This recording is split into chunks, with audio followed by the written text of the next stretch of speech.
राष्ट्र मंच की बैठक में आगामी लोकसभा चुनाव के लिए मोर्चे के मॉडल पर मंथन हो रहा है, जिसकी हम बात कर रहे हैं, जिसकी हम चर्चा कर रहे हैं। राष्ट्र मंच की बैठक में मोर्चा बनाने के लिए नीतियों पर चर्चा होगी। 2024 में कांग्रेस और बीजेपी के इतर कोई मोर्चा बनाया जा सकता है क्या, इस पर मंथन होने की बात आज शरद पवार के दिल्ली आवास पर है। 6 जनपद, जिसके बारे में अभी मनीष बता रहे थे कि 10 जनपद उससे महज चंद कदमों की दूरी पर है, लेकिन कांग्रेस का कोई नेता इस बैठक में शामिल नहीं हो रहा है। आइए, आज की बैठक अहम क्यों है पहले यह समझिए, और उसके बाद फिर चलते हैं अपने पैनलिस्ट के पास और पूछते हैं कि आखिर वो क्या सोचते हैं इसको लेकर। सबसे अहम तो यही है कि तीसरे मोर्चे के लिए एक मॉडल बनाने की कवायद, वो कौन सा मॉडल हो जिस पर तीसरा मोर्चा बनाया जाए, जिसमें बीजेपी और कांग्रेस से इतर बाकी दल शामिल हो सकें।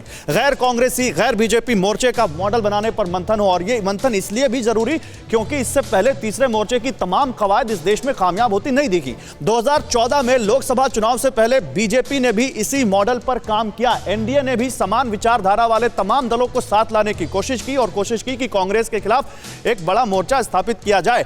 अब देखिए, 2014 में तो एनडीए को भारी कामयाबी मिली, बीजेपी को भारी कामयाबी मिली, लेकिन उसका एक आधार बीजेपी जैसी बड़ी पार्टी थी। इस मोर्चे का क्या आधार है? मैं आपके पास आता हूं। अपराजिता जी, कैसे देखती हैं आप इस मंथन को? बीजेपी कैसे देखती है इस मंथन को?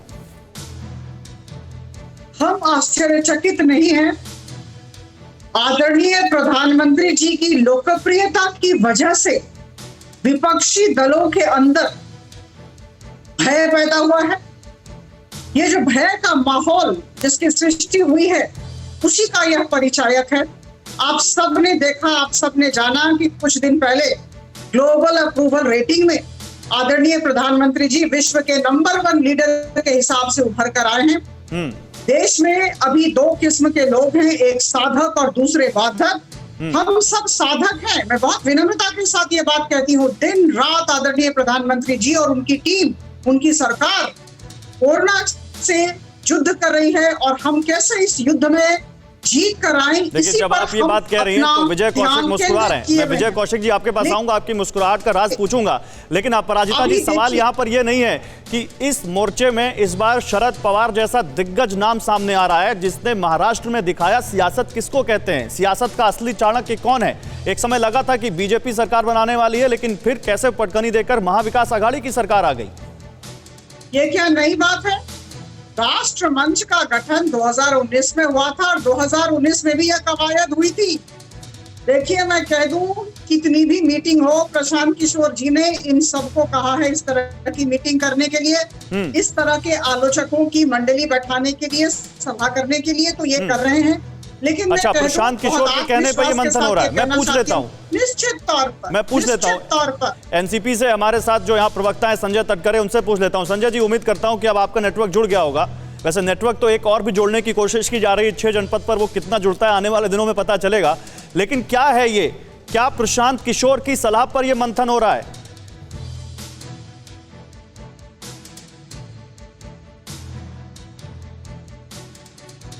लगता है संजय जी से नेटवर्क नहीं जुड़ पा रहा है। अब ये नेटवर्क फिर वहां जुड़ेगा नहीं जुड़ेगा, ये बताइए। अब विजय कौशिक जी, आपको उम्मीद है ये नेटवर्क जुड़ेगा वहां पर, और आपको तो कंसीडर भी नहीं कर रहे हैं ये? देखिए, वो हमें कंसीडर करें ना करें, उनके करने ना करने से हमें कोई फर्क नहीं पड़ता।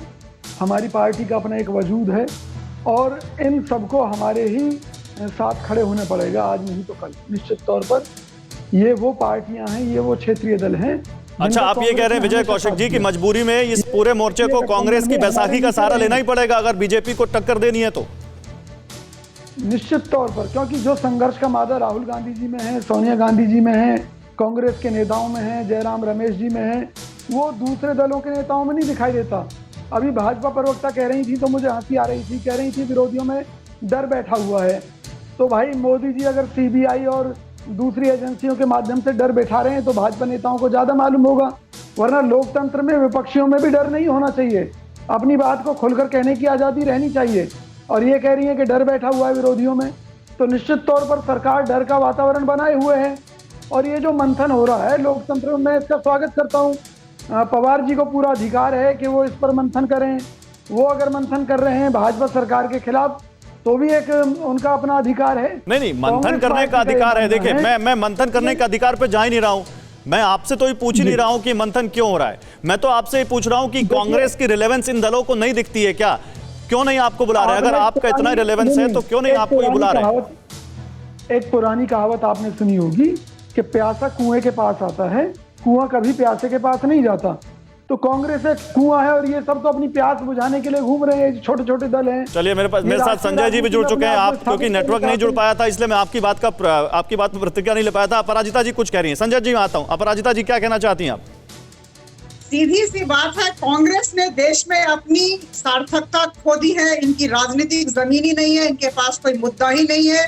तो मुझे लगता है कि कांग्रेस को नजरअंदाज करना बहुत ही सहज है और इसके पीछे अर्थ भी निकलता है। ठीक है। तो कांग्रेस के बिना, शिवसेना के बिना ये मीटिंग हो रही है, इसका अर्थ क्या है? यह कवायद पहले मैं यही सवाल लेके जा रहा हूँ। देखिए संजय जी, ना आप इस मीटिंग में कांग्रेस को बुला रहे हैं ना शिवसेना को बुला रहे हैं। बीजेपी कह रही है कि आप लोग डर गए हैं इसलिए मीटिंग कर रहे हैं, और कांग्रेस कह रही है कि आपको तो आना ही पड़ेगा कांग्रेस के पास अगर इस मोर्चे को किसी कामयाबी की तरफ बढ़ना है तो। देखिए, पवार साहब की राजनीति हम सब देख रहे हैं 50 साल हो गए।